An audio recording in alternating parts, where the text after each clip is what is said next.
All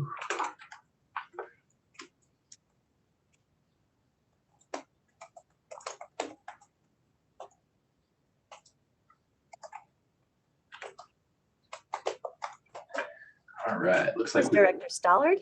Grab them here. Okay, so we do have a quorum as of right now. Wonderful. Well, welcome everyone to it's August 7th, 2023. We'd like to welcome everyone to the Policy and Innovation Committee of SACOG, the Sacramento Area Council of Governments. Thank you for being with us this morning. And with that, Robert, may we have the initial announcements? Absolutely. Welcome, everybody. Consent item number 3 is going to be pulled off of the agenda today and will be added to the August 28th meeting. That is item 3, approved GIS software licensing agreement with Esri Inc.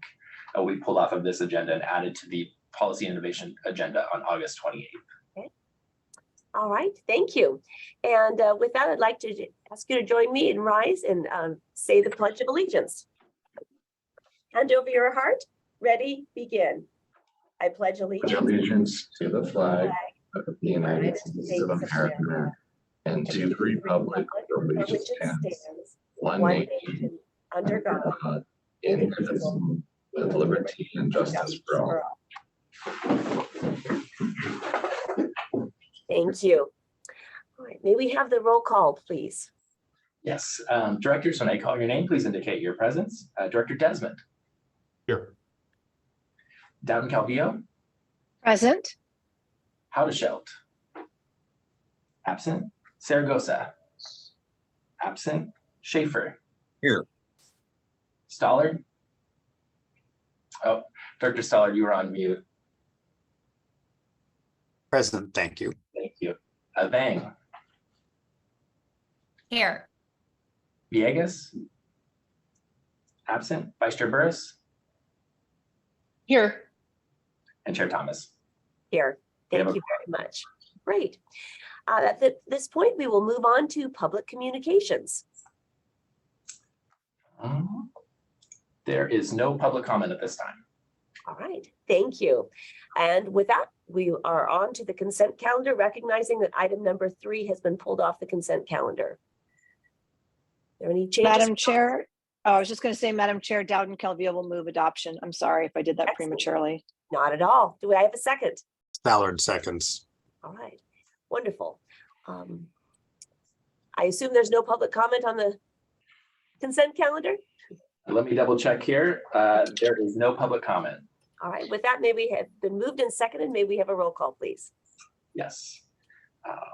Second, looks like Director Villegas is in the attendee list. Let me pull him in. Okay, directors, when I call your name, please indicate your vote. Director Desmond? Aye. Dowden Calvillo? Aye. Howdeshelt? Absent. Saragosa? Absent. Schaefer? Aye. Stallard? Aye. Vang? Yes. Villegas? Aye. Vice Chair Burris? Aye. And Chair Thomas. Aye. Motion carries. Thank you. With that, we next have a presentation from the Golden State Risk Management Authority. Presentation of accreditation. Robert. Right.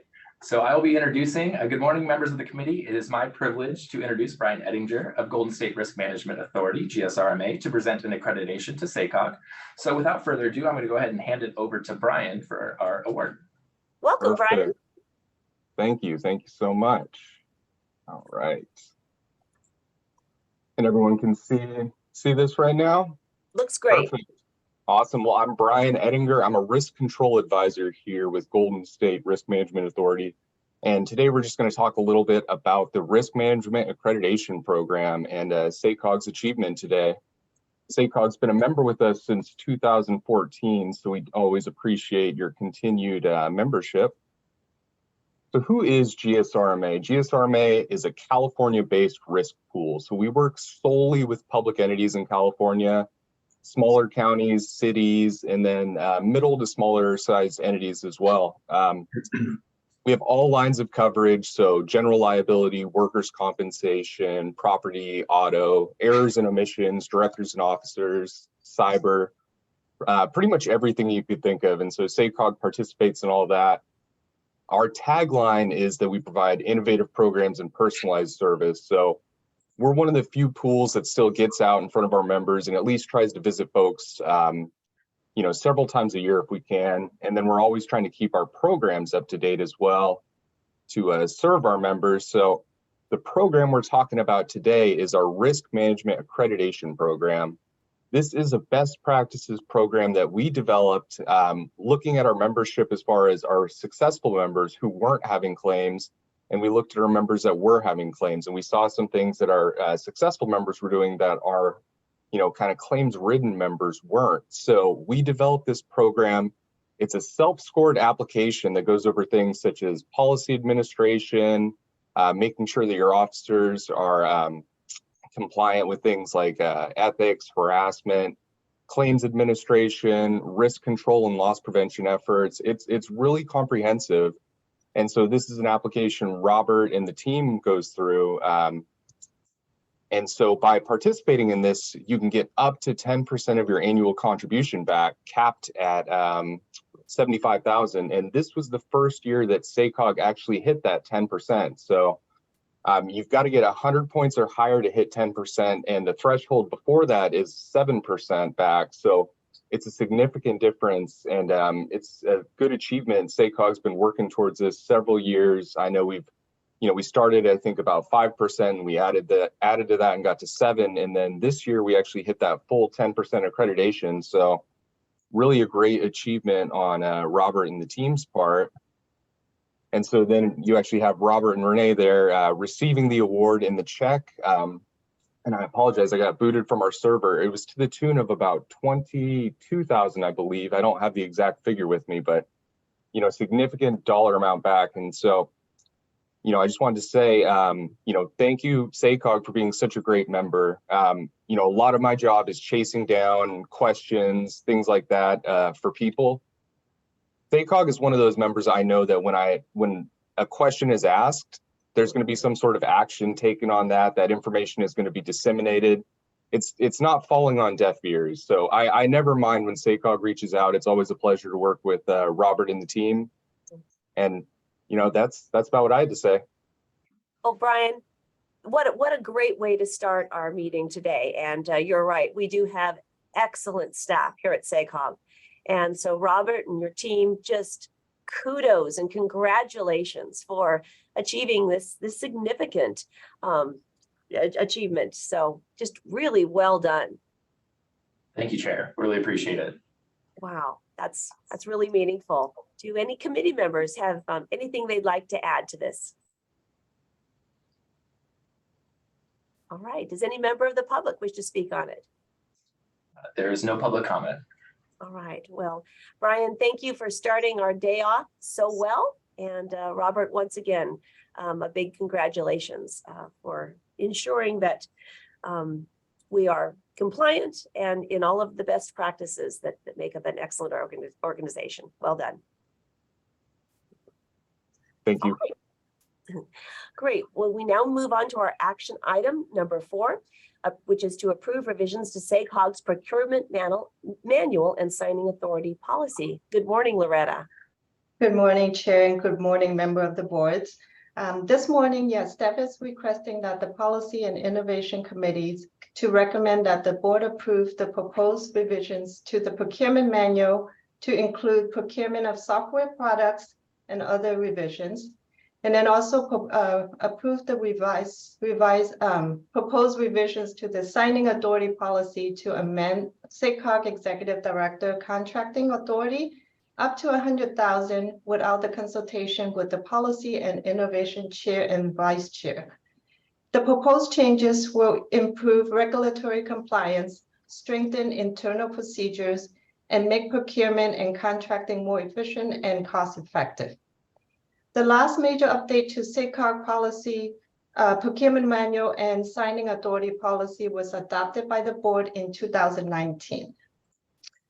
The proposed substantial revisions to the procurement manual include adding policy and procedure for procuring software purchase and services to allow for flexibility, minimize disruption of day-to-day operations, and costs associated with implementation and training. The policy shall apply retroactively to all existing software procured within the last 5 years and also future procurement of software by SACOG. This policy defines and categorizes software purchase and subscription into 3 different categories.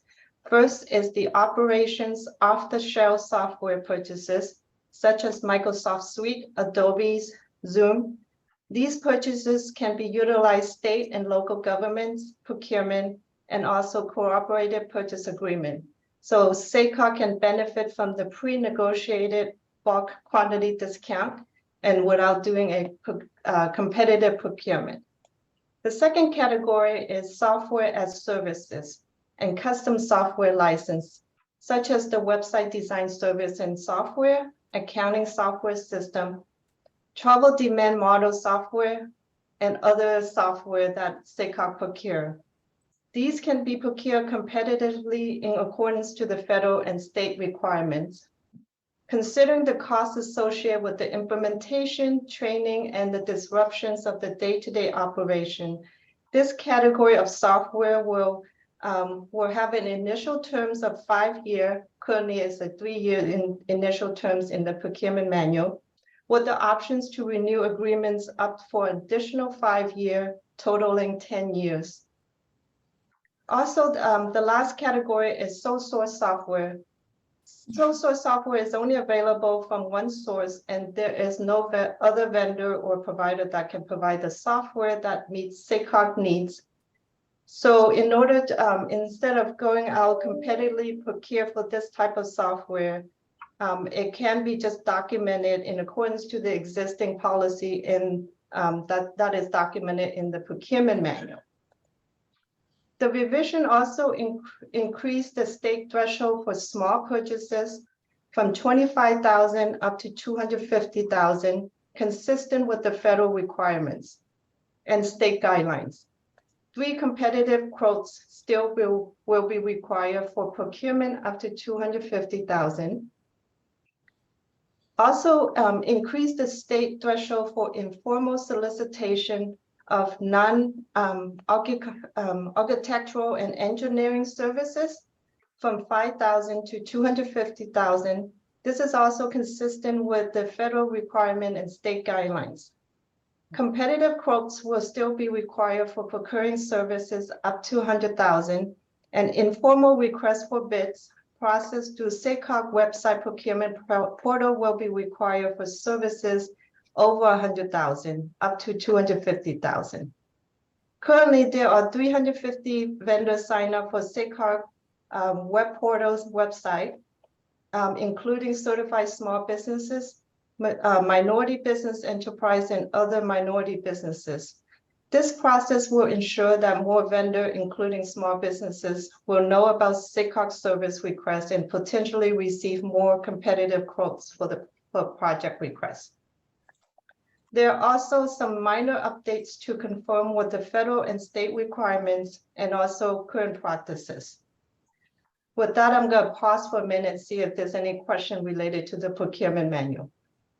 Thank you, Loretta. Boy, I think going through this procurement manual helps us all recognize how complicated our policies and procedures are, and all the different federal and state guidelines that we have to, of course, comply with. So I think streamlining the processes to to our greatest ability helps us with the immense workload that our staff has. Are any directors, do they have any questions or comments at this point?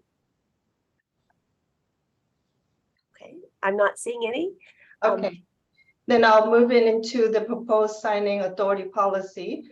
So staff is seeking board approval to amend the executive director contracting authority up to 100,000 without consulting with the policy and innovation committee's chairs. Since 2019, the executive director has been consulting with policy and innovation committee's leadership on contract awards between 60,000 up to 100,000. Over this period of time, the executive director has approved 317 contracts and contract amendments, with 19 or 6% requiring consultation with the policy and innovation committee's leadership. All 19 contract has been approved without any concerns from the committee leaderships. So there are two principal reasons that the board delegates the signing authority. First is to allow staff to carry out the approved agency budget and work plan under the direction of the executive director. And second, to deliver SACOG work plan in an efficient manner that does not require a contract to wait for a board approval. Seeking input from the committee leaderships on these contracts adds an additional step to the process that may not be necessary. And the percentage of contract up to 100,000 will likely to increase given our overall increase in inflations over the past few years. Rather than increasing the executive director signing authority over 100,000, staff is recommending removing the committee leadership's consultation phase. By removing this requirement, it will make procurement and contract more efficient so staff can focus on project delivery. Staff will continue to provide report on the contract awards to the policy and innovation committees and the board of directors on a quarterly basis. So staff is recommending that the Policy Innovation Committee recommend that the board approve the revisions to the procurement manual and the signing authority policy. With that, happy to answer any questions. Thank you, Loretta. All right, at this point, are there any additional questions or comments on the item before us today? All right, seeing none, do we have any public comment, Robert, on this item? There is no public comment. All right, I will bring this back to the committee for action.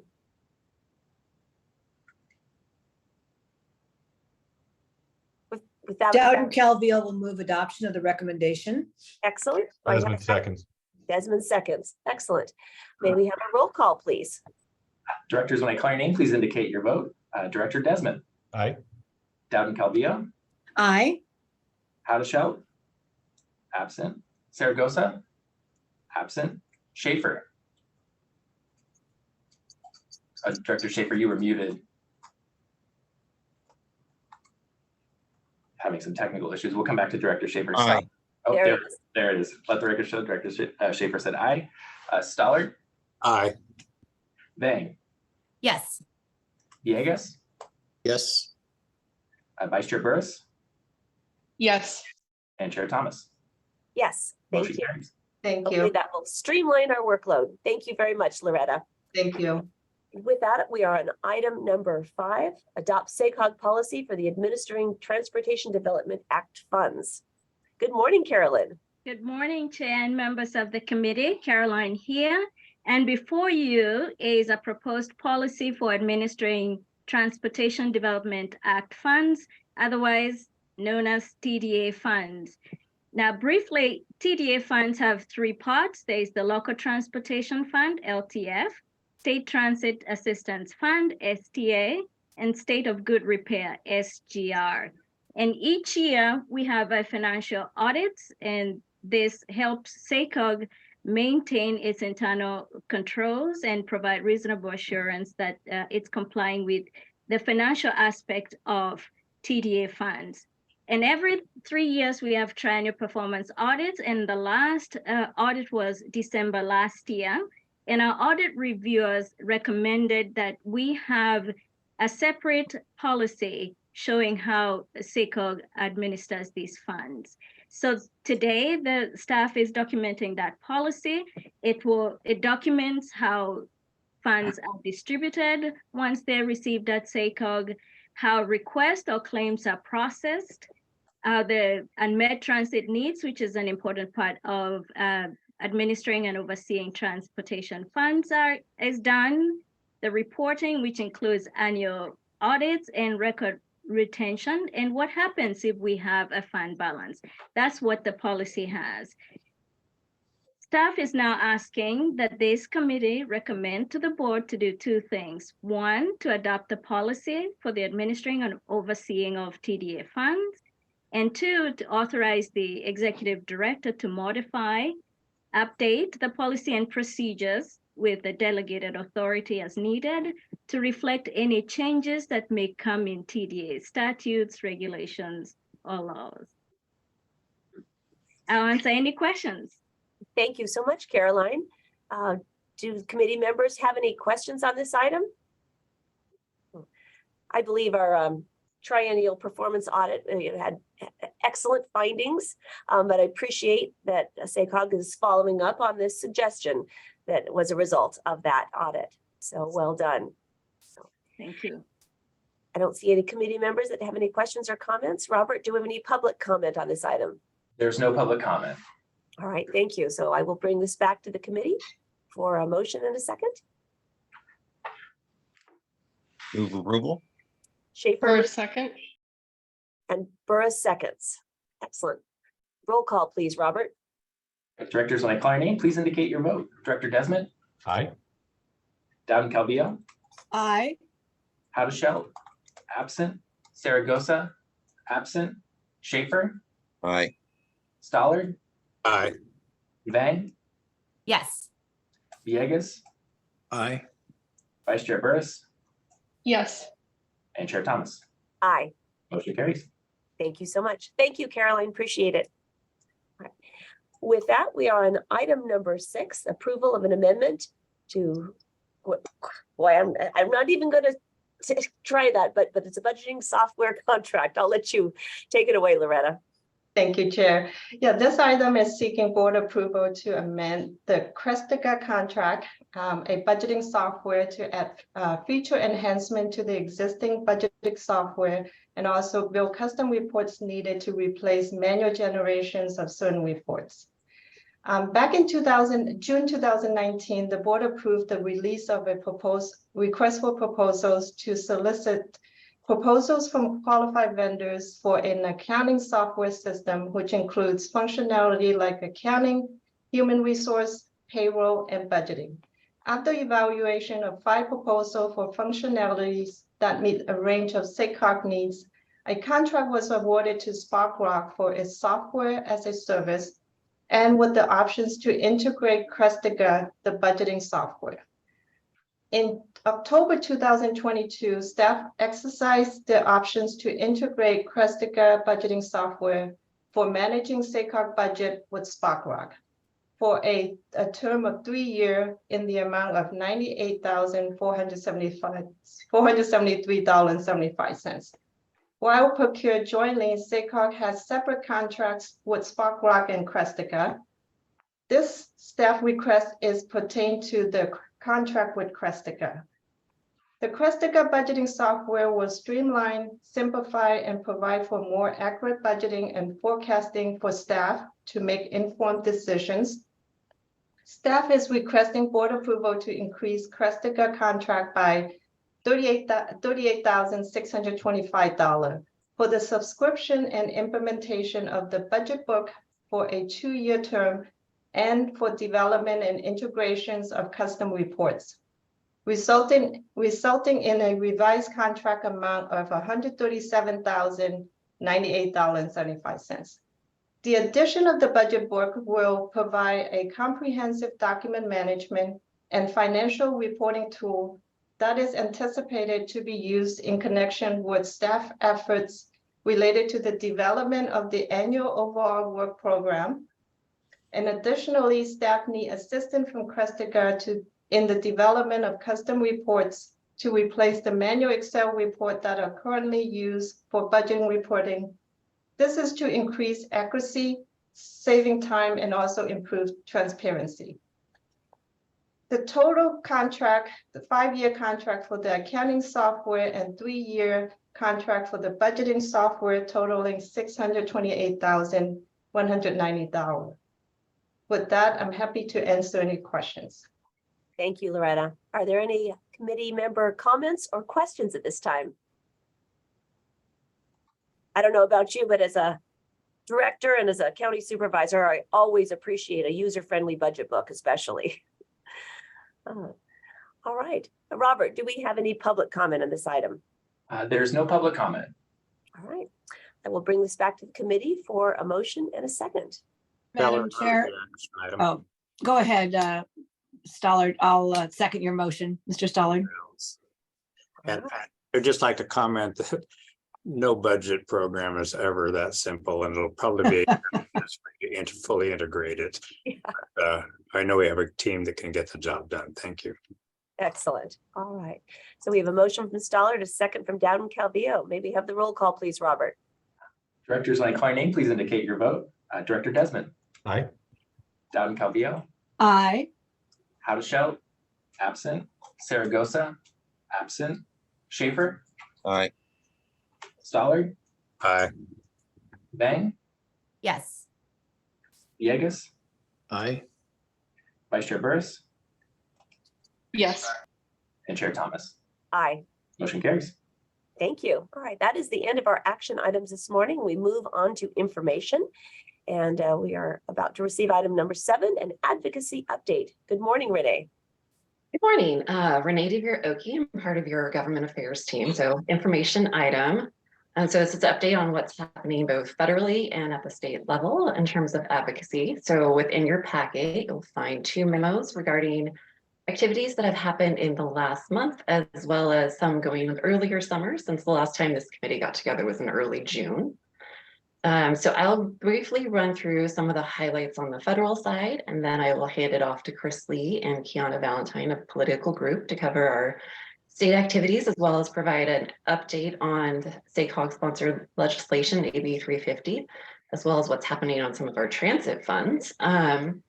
So on the federal side, both the House and Senate have released their annual appropriations bill.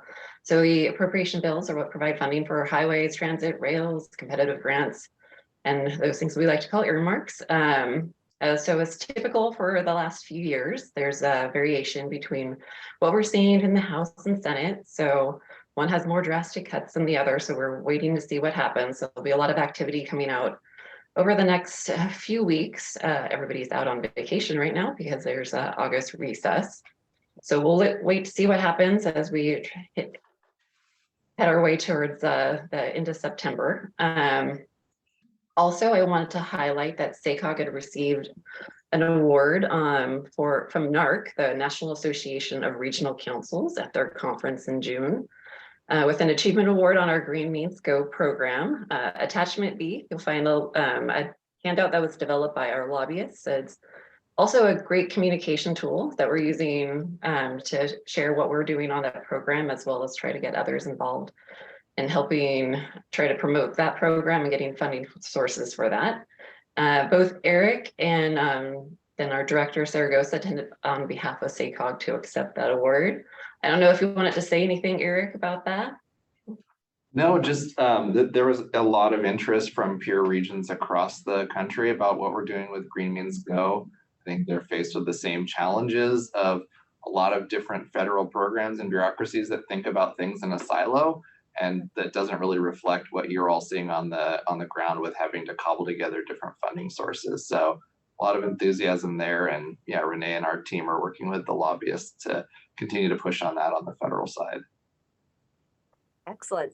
Thank you and congratulations. So I'll wrap up on the federal side by just highlighting that there's several NOFOs that are coming out in the near future, and those are listed in your packet, as well as several programs that are coming up with applications due. I think you've heard of Protect, which is looking at adaptation, reconnecting communities and neighborhoods. Those are August, September deadlines. Just encourage you and your staff to reach out to us if you're applying. We can help with whatever support or even just tracking some of those programs. So I'll pause and see if there's any more questions on the federal side. Are there any questions for Renee? I'm not seeing any, Renee. Thank you so much. All right, then I would like to hand it off to Chris Lee and Kiana Valentine of Political Group for our state update. Good morning to you both. Good morning, Chair Thomas, members of the committee. Chris Lee with Politico Group. We're going to do a brief presentation for you today. I'll start off just talking a little bit about where we are in the legislative session, and then move on to some discussion about the status of our sponsored bill, AB 350. After that, Kiana is going to talk a little bit about the status of the budget, including the governor's infrastructure package. And then finally, we're going to sort of tag team the discussion about the transit operations funding and capital funding that was included in the adopted state budget, as well as the associated trailer bill language. So right now, this week, we are in the final week of the legislature's 4-week summer recess. So no committee hearings or floor sessions take place over this month.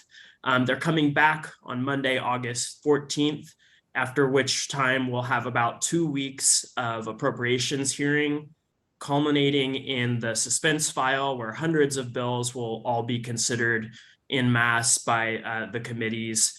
AB 350 is referred right now to the Senate Appropriations Committee.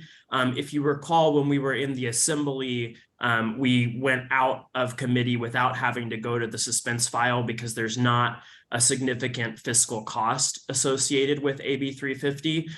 So we're hopeful that we'll have the same thing happen in the Senate. We'll just go straight to the floor rather than being diverted to the suspense file. So have been working with the author's office to check in with the Appropriations Committee on that, and hopeful that we'll continue to have progress.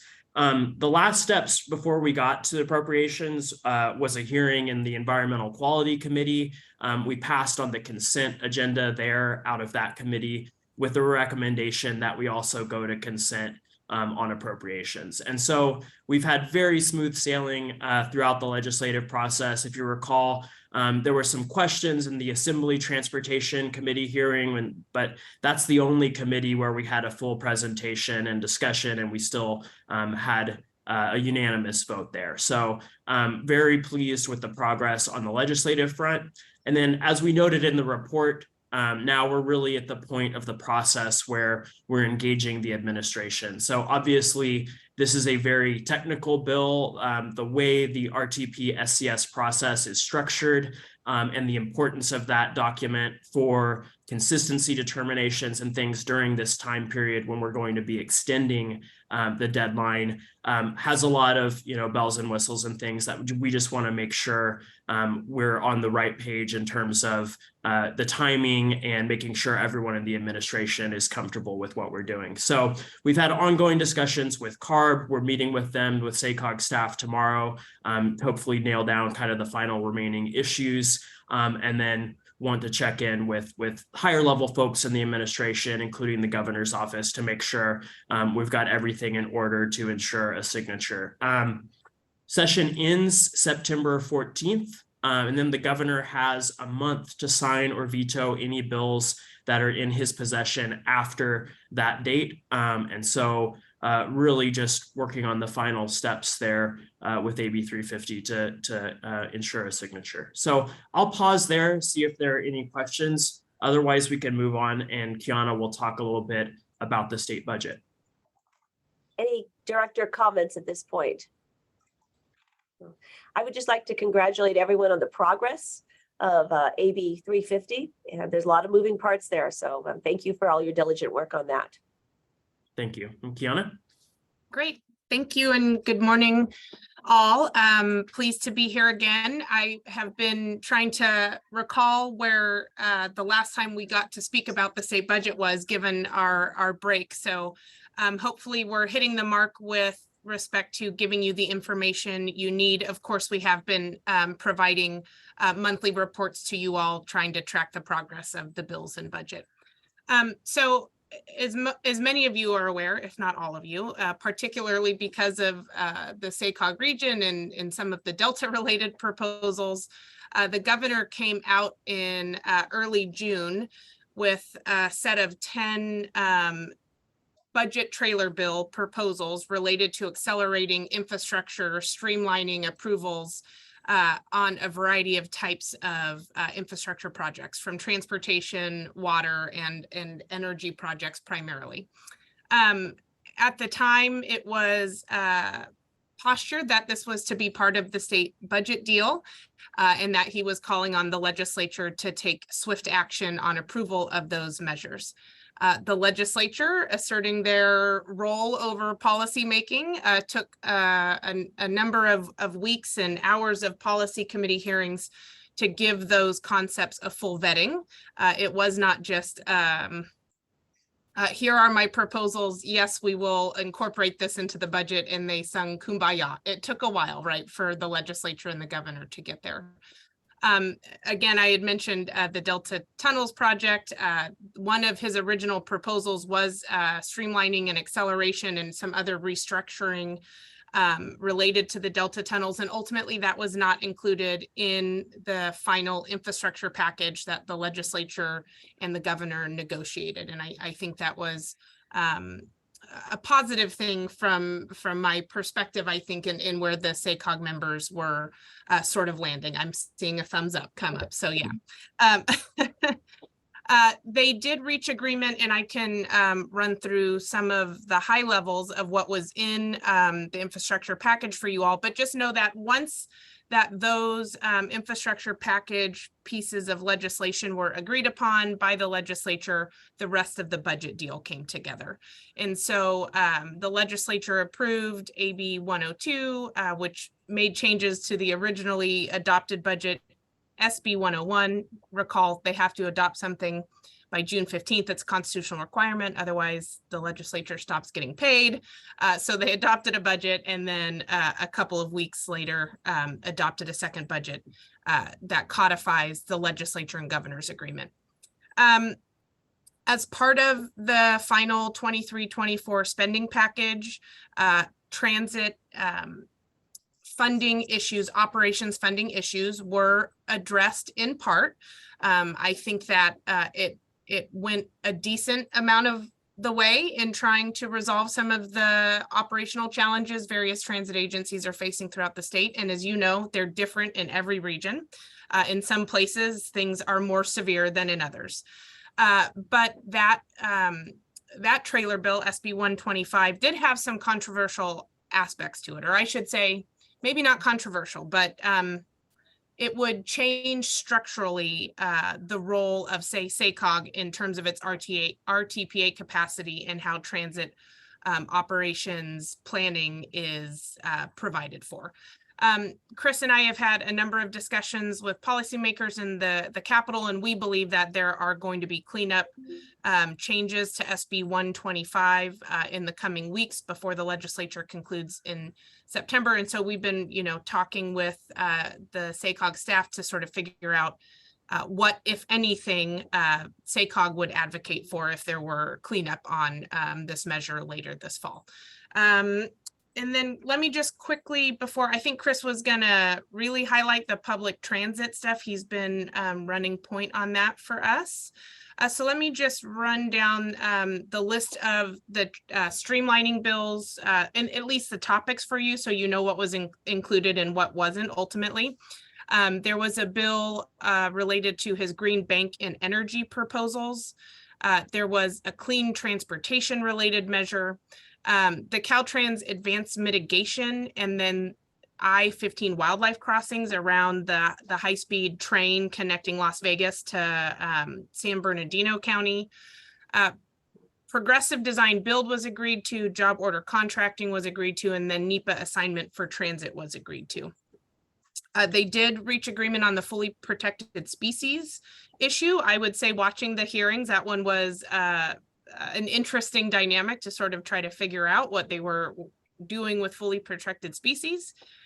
There's expedited judicial review and administrative record reform for projects. I'm cautiously optimistic that will have some positive benefits in delivering our infrastructure projects in the state. And then there finally was another bill related to workforce development, public contracts, and increasing equity in how those things are delivered.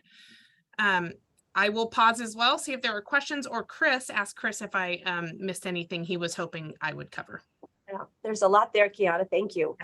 Does any director have any comments or questions for either Kiana or Chris? I'm not seeing any. Okay. Chair Thomas? Yes.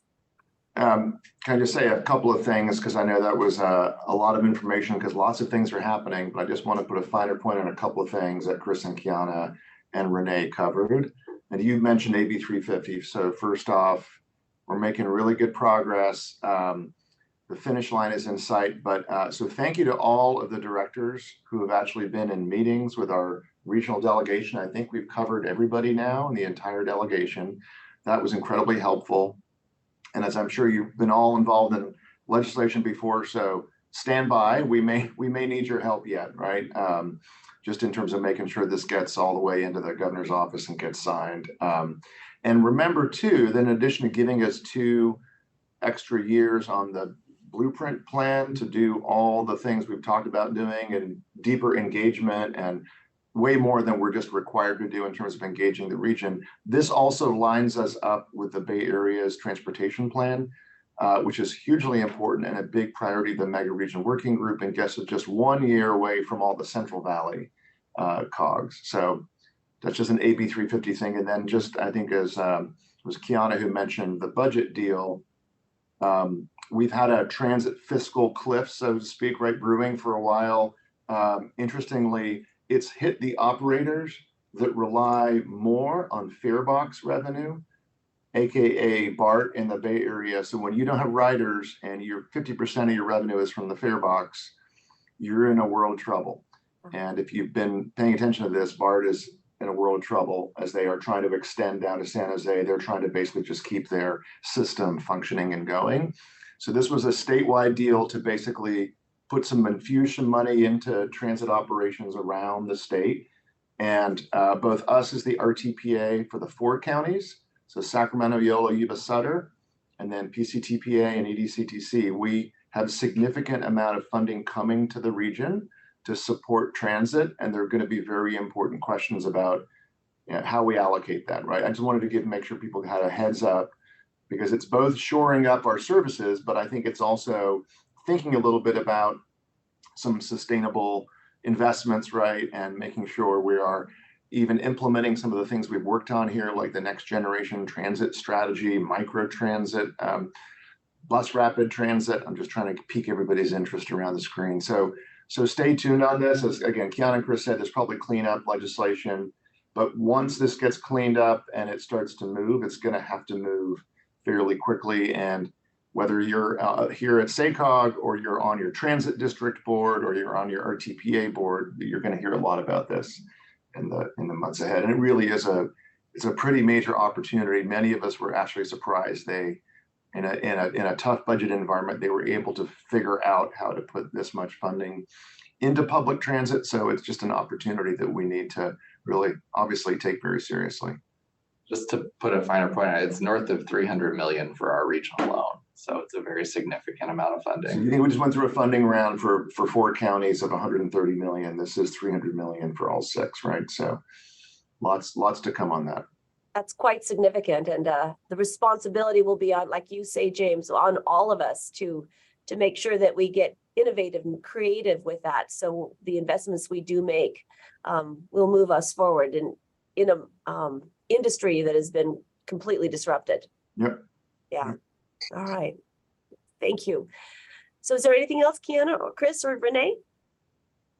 All right. Thank you so much for being with us and keeping us updated on all the movement at the state and federal level. We appreciate it. Thank you. All right. With that, we are on information item number 8, required communication with auditor's statement on auditing standards. Hey. Greta. Yeah, thank you, Chair. It is that time of the year again. Staff is in the process of finalizing fiscal year 2022-23 year-end close and also getting ready for the financial audit, which is required as an MPO receiving federal funds and required as a regional transportation planning agency. 2 independent financial audit firms will perform the audits. I-Bailey LLP is responsible for auditing the financial statement of SACOG, and Richardson and Company is responsible for auditing the 4 counties' transit funds. As required by the auditing standard, auditors are required to communicate certain matters to those charged with governance of the agency. In the case of SACOG, it is the Policy and Innovation Committee. With that, I'm going to turn it over to Mr. David Showalter. He is the audit engagement partner from I-Bailey to provide an overview of the audit approach, plan scope, timing of the audit, and also any new accounting standard that is required to implement for fiscal year 2022-23. David? Good morning, David. Good morning. Good morning, committee members. My name is David Showalter with Eide Bailly, and I am the partner in charge of the audit for SACOG. And what we're presenting to you today is the basically our entrance presentation for the upcoming audit for SACOG as of June 30th, 2023. We'll also have a few other members that'll be participating in the audit this year as well. Kanali Sukasum, she's going to be our technical and QC audit partner. So her role will be primarily to assist in reviewing the financial statements prior to issuance, part of our quality control review. Carly Ransom, she'll be returning as the audit manager, senior audit manager on the audit this year. And then we have our audit senior associate, Michael Heston, will be assisting with the audit as well.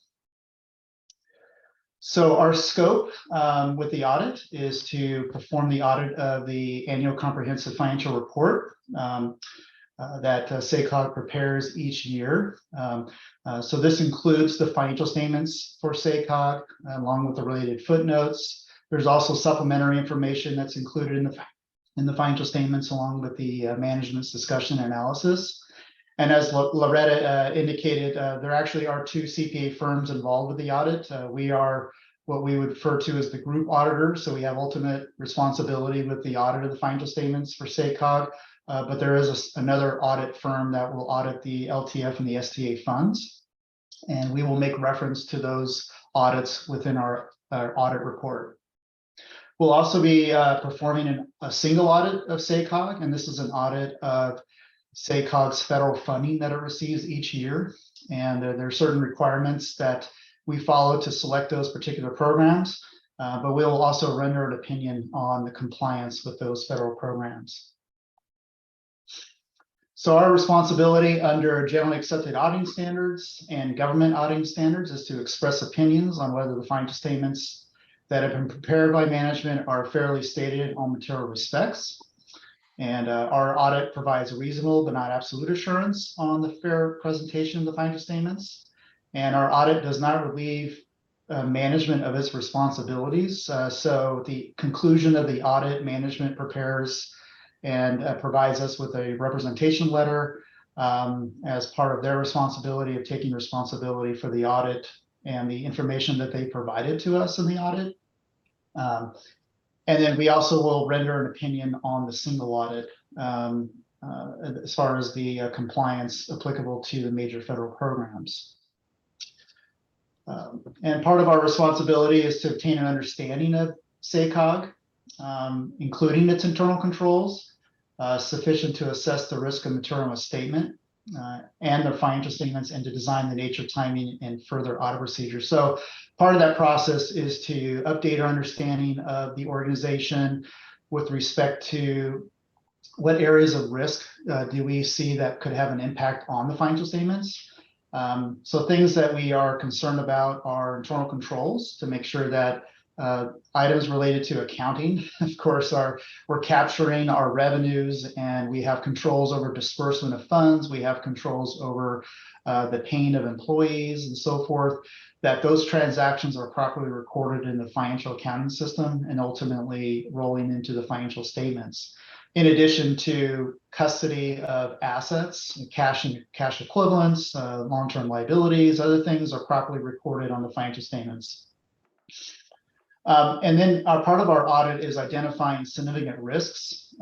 So our audit standards require us to consider what significant risks could exist and impact the organization's financial statements. And our accounting standards indicate that management override and revenue recognition are always significant risks as it relates to an audit.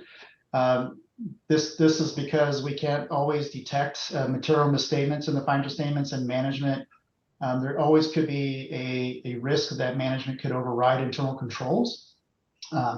So our response to that is to design audit procedures to identify those risks and to address those risks, including testing journal entries throughout the year that are recorded by management and are recorded into the financial accounting system.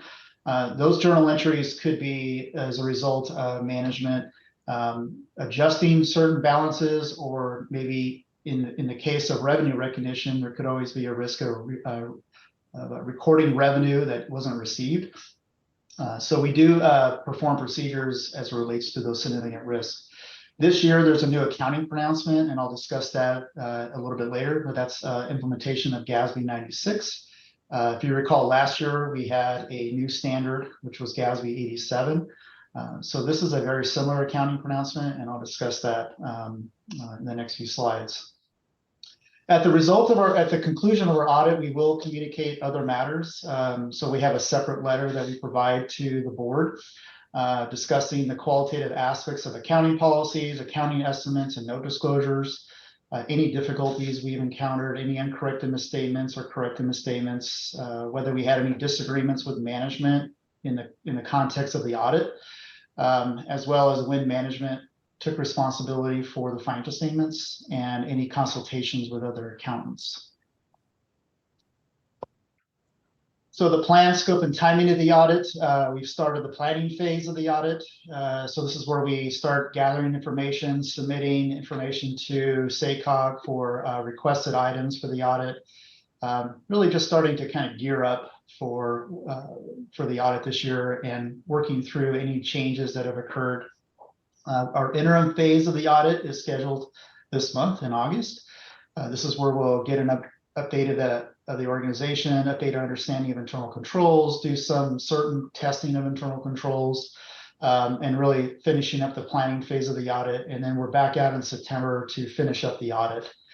This is where we're working through the final balances. So as we speak, I know Loretta's team is working through the year-end close of the trial balance and preparing everything for us. So when we do come out, we'll be starting to audit those ending balances, confirming balances, and testing certain balances at the end of the year. And then we plan on issuing our report in November of 2023 if everything goes accordingly. The next couple slides are just our approach of the audit. I know I've communicated these to you in the past, but it kind of gives you a snapshot of certain things that we do in our planning and our risk assessment phase. We meet with management just to get that understanding of the entity, update our understanding, any changes. We do our fraud risk inquiries during our interim phase of the audit, where we're asking certain individuals in the organization whether they're aware of any fraud risks or any fraud in the organization. Also, update our understanding of internal controls, starting to do some key testing over revenues, disbursements, payroll, and such. And then we're also preparing our single audit risk assessment to identify what major programs we'll be auditing this year. And then the final phase will address the key audit areas. And those key audit areas are going to be areas such as cash and investments, long-term debt, accounts receivable, capital assets, accounts payable. Those are some of the more significant areas, as well as revenue and expenditures. We'll be doing some testing over those areas to ensure that those balances are fairly stated. We also do our journal entry testing in response to our significant risks with respect to management override and controls and revenue recognition. We also assist SACOG with the preparation of the financial statements. So we come alongside SACOG to assist them with that. And then, of course, SACOG takes responsibility for the financial statements at the conclusion of the audit. We'll also perform confirmations with your legal counsel just to confirm if there's any contingencies that might impact SACOG and would require disclosure, as well as subsequent event disclosures. During the course of the audit, we have ongoing communications with management. We have regular meetings scheduled. We go through the process of communicating the status of the audit. If there's issues that do come up, we communicate those with management periodically. And then at the conclusion of the audit, we'll discuss any items that potentially might need to be reported, let's say in a management letter. That way there's no surprises in the audit. We'll communicate those in the ongoing process of completing the audit. And then at the conclusion of the audit, we'll present any findings and recommendations, and then we'll be back to present the results of the audit to this committee. So every year there are new accounting pronouncements that impact your financial statements, and the Governmental Accounting Standards Board is the standard setting body that provides accounting standards for government reporting entities. This year there are several new accounting pronouncements that are going to be effective for SACOG. There's GASB 91, which we've already gone through this and reviewed this, and we don't expect this to have any impact on the financial statements because SACOG does not have any conduit debt obligations. Item number 94, this is dealing with public-private and public-public partnerships. And this is a situation where maybe the organization owns a capital asset and contracts with a third party to operate that capital asset. Could be something like a stadium or a toll road, something to that effect. And in this case, SACOG does not have any assets that fit that description at this point. So GASB 94 is not going to be effective for SACOG this year. GASB 96, this is dealing with subscription-based information technology arrangements. And I think on your agenda today, you saw a few of those examples dealing with, let's say, budgeting software and some other software where SACOG is subscribing to use a vendor's software. And in the past, there really wasn't any accounting guidance for this type of transaction. And so basically, when you're entering into those long-term agreements with using a vendor's software, you're essentially, let's say, leasing their software, if you want to use that term. You're subscribing to use their software over a long period of time. And so the GASB has decided that we need to record that transaction on the balance sheet as either as an asset and a liability. So basically, a subscription-based information technology arrangement is a contract that conveys control of the right to use another party's IT software, alone or in combination with tangible capital assets, as specified in the contract for a period of time in exchange for an exchange-like transaction. Under the statement, a government generally should recognize a right to use subscription asset, which is an intangible asset, and a corresponding subscription liability. So this year, SACOG is going through the process of cataloging all of their subscription-based arrangements. And of course, there are a multitude of different types of examples. In addition to just your run-of-the-mill Microsoft license that really is a year-to-year subscription, or maybe the Adobe license, there are other software subscriptions that SACOG subscribes to that are more than 1 year or multi-year agreements. So those agreements that really run multiple years, where SACOG has a commitment in that agreement, and that may not be a counsel period, then those are the agreements that will be evaluated to determine ultimately what the value of that liability is and what the asset value is. And then those items will be coming onto the balance sheet this year, very similar to what we did last year with your lease liabilities.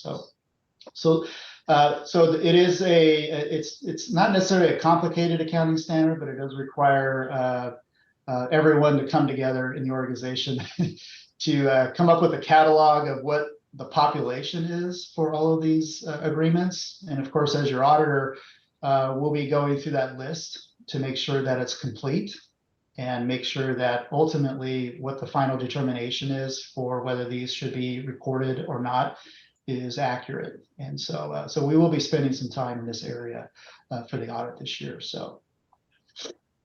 And that concludes the presentation. Are there any questions with the audit this year? Anything that I've discussed thus far? Well, thank you for that very thorough preview, David.